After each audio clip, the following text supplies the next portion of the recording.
Assalamualaikum warahmatullahi wabarakatuh. Selamat pagi anak-anakku semua. Bagaimana kabar kalian? Pembelajaran pada hari ini kita mulai dengan membaca basmalah bersama. Bismillahirrahmanirrahim. Bersama saya Ibu Munawaroh SAG.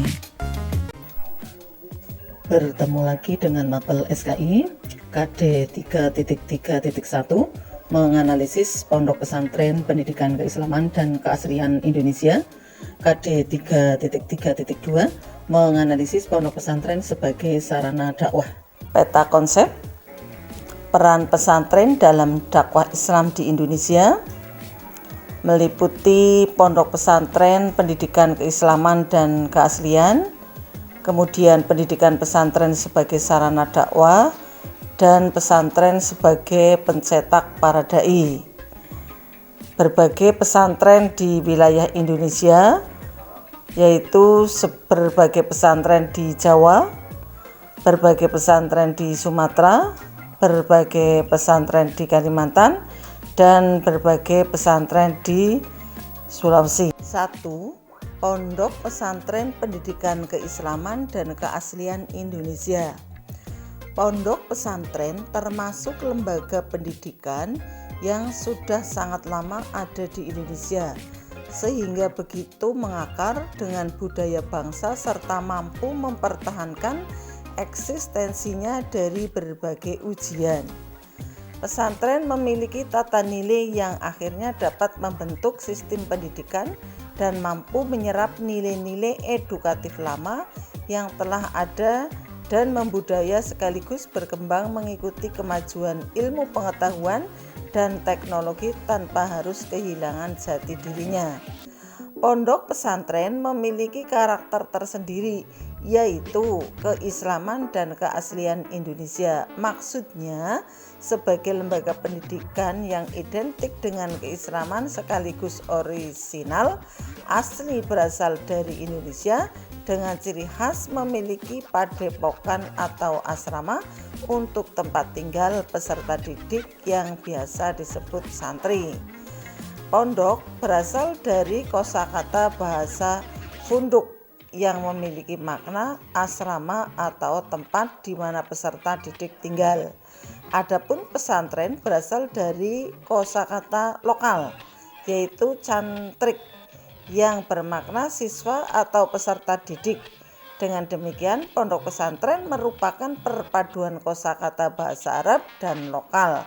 Secara istilah, pondok pesantren adalah sebuah lembaga pendidikan di mana peserta didik tinggal di asrama selama 24 jam untuk melaksanakan proses belajar mengajar, baik pendalaman ilmu agama atau tafakuh fiddin maupun keterampilan dan kecakapan hidup. 2. Pendidikan pesantren sebagai sarana dakwah. Pendidikan pondok pesantren merupakan serangkaian proses belajar mengajar berasrama yang berlangsung selama 24 jam dengan tujuan menyiapkan secara sadar peranan peserta didik di masa yang akan datang. Hal tersebut dilakukan melalui kegiatan bimbingan, pengajaran dan latihan baik secara konvensional maupun sudah mengalami sentuhan metode modern. Menurut Agus Sunyoto di dalam buku Al-Tas Wali Sanga, usaha dakwah Islam yang dijalankan Wali Sanga melalui pendidikan mengalami proses akulturasi dengan budaya dan agama sebelumnya. Pola dakwah tersebut adalah melalui pengembangan model dukuh yang semula merupakan lembaga pendidikan Hindu-Buddha serta padepokan yang merupakan lembaga pendidikan Kapitayan atau tempat bermukim para cantrik yang diformat sesuai ajaran Islam menjadi lembaga pondok pesantren. Sebuah pondok pesantren mempunyai komponen pokok yang menjadi ciri khas tersendiri. Pertama, kiai atau sebagai komponen sentral dalam suatu pesantren. 2. Santri atau peserta didik atau anak dalam keadaan berkembang dalam pendidikan di pondok pesantren. Ketiga, masjid atau musola, yaitu sarana fisik sebagai tempat ibadah dan pusat kegiatan di dalam pondok pesantren. Keempat, pondok atau asrama, yaitu sarana fisik sebagai tempat tinggal para santri. Kelima, kitab kuning, yaitu materi pokok dalam kurikulum pendidikan pesantren.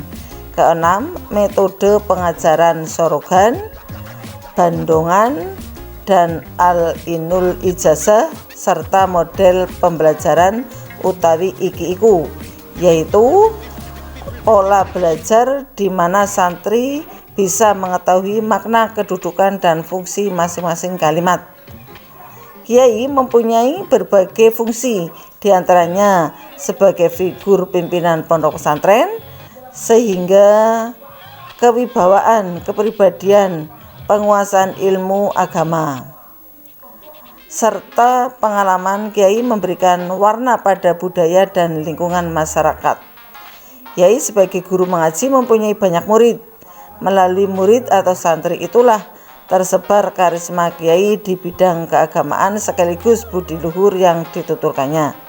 Kiai juga memberi ilham pada masyarakat sekitar dalam memecahkan persoalan. Biasanya seorang anak kiai sangat dihormati oleh para santri dan masyarakat sekitar sebagaimana tampak dari panggilan Gus, yaitu singkatan dari Gusti atau Bagus. Sebutan ini mengandung tafaul atau harapan agar ia menjadi orang yang bagus dan mulia. Oleh karena itu, anak kiai atau Gus mempunyai kesempatan yang luas untuk memimpin sebuah pondok pesantren. Dalam bahasa simbol pesantren, status kiai bisa diperoleh atau terjadi karena karomah, yaitu suatu kemuliaan dari Allah, dan barokah atau suatu kebaikan rohani yang dapat dilimpahkan kepada orang lain, terutama anaknya dan santrinya. Status kiai dapat pula diperoleh melalui nasab atau garis keturunan. Istilah santri pada dasarnya muncul bersamaan dengan berdirinya pesantren di Indonesia. Santri yang dikenal sebagai penghuni pesantren, bila dikaji tentu tidak akan lepas dari figur seorang kiai yang membentuk kepribadian dan karakternya serta sebagai lingkungan kehidupannya selama menjadi santri. Sekian pertemuan kita hari ini. Tetap semangat. Jangan lupa 5M, memakai masker, menjaga jarak, mencuci tangan, menjauhi kerumunan, dan mengurangi mobilitas. Selamat belajar dan semoga sukses. Wassalamualaikum warahmatullahi wabarakatuh.